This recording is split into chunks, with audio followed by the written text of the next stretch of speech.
I stopped listening to music altogether, I got powerful discernment. The initial reasons I stopped listening to music altogether was because I learned about frequencies, cymatics, backtracking, spell casting, and those types of things. I used to be like addicted to music, like hours a day of music. Music literally programs us in a way that's beyond our understanding. It's not just the words. The beat does it, the frequencies. A lot of people say they listen to their music in 432. I don't know if 432 is actually better for you. I don't have any like real proof of that, so I don't even want to risk that. Even down to like the sound effects, like the beep boop bops that they add over the top, those oftentimes have meaning or specific frequencies. A lot of music has sounds from rituals, really dark stuff blended into them to like cast spells. Like Cardi B is a big one, and I used to love Cardi B, but I learned about this one song. I went and looked at the song and I slowed it down, and you could hear it. You could hear super disturbing noises. Another one is J. Cole's She Knows. He's sampling this track by this band that is using sounds from the Jonestown massacre. And then there's the backtracking. They're putting stuff backwards in the lyrics so that they're subconsciously programming us. Like, we don't realize it's not always as simple as like, well, I can ignore the lyrics. Sure, you can, but your subconscious mind is like one of the most powerful parts of your mind. So that's picking up on it regardless. Look up a cymatics plate. It's like a metal plate and it has like sand on it, and they'll play like songs around it, and the sand like makes different patterns.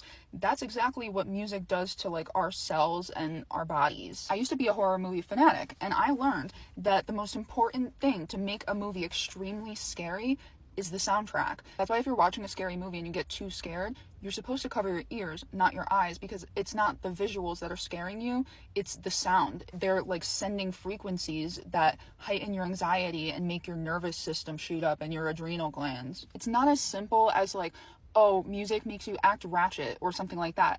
It's a lot deeper than that. They can and do program us to be high anxiety, to be depressed, to be stressed, to be angry.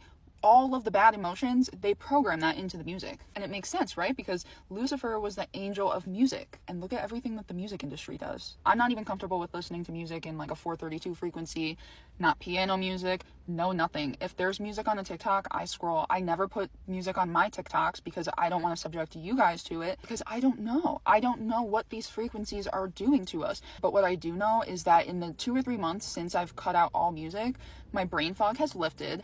I'm way more intelligent, way more well-spoken. My discernment is top tier. I feel like I can hear God. This is going to sound crazy. I can literally see frequency in the air. Like, I see weird things now.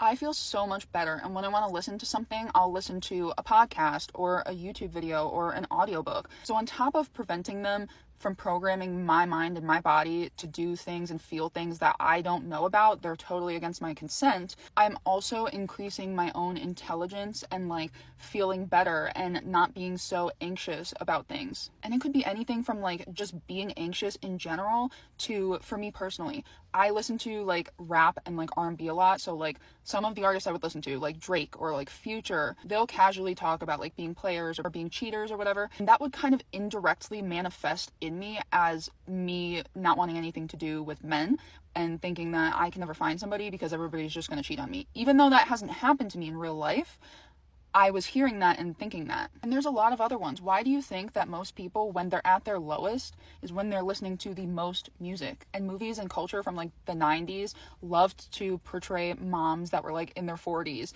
saying like, music is the devil, blah, blah, blah, and make them seem crazy. They were right. Music is literally the problem. They have most of us highly addicted to basically like remote programming. Like, they don't even have to force it on us. They literally like cast spells over the records before they put them out.